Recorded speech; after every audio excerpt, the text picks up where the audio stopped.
Chemistry. Good day, learners. Welcome to lesson 2 of chemistry.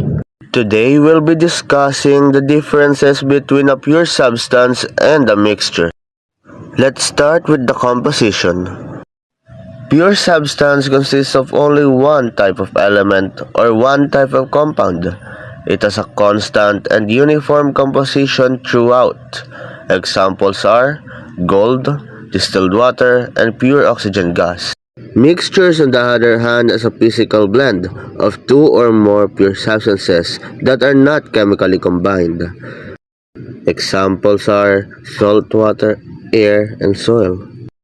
To simplify, pure substances are just elements and compounds, while mixtures are just a combination of two or more pure substances. Next up are the properties.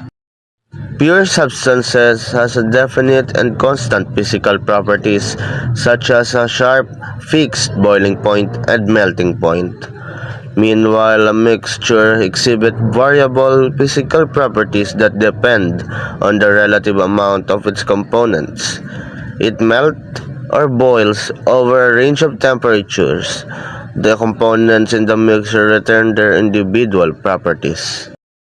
To simplify, pure substances doesn't change properties, they're fixed, while mixtures have many different properties depending on how many pure substances were blended together. Next is the separation. Pure substances cannot be separated into simpler components by physical means. Chemical methods are needed to break down a compound into its elements, while mixtures can be separated into its components by physical means, like evaporation, filtration, or magnetic separation. To simplify, pure substances are separated chemically and mixtures are separated physically.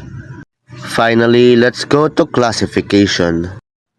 While the pure substance has the elements and compounds, mixtures has the classifications of homogeneous and heterogeneous. Homogeneous are the uniform composition throughout. Examples are salt water and air, often called a solution. Heterogeneous are non-uniform composition.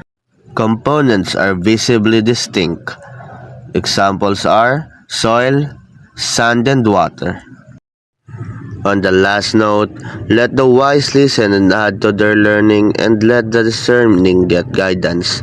This verse encourages the mindset of continuous learning.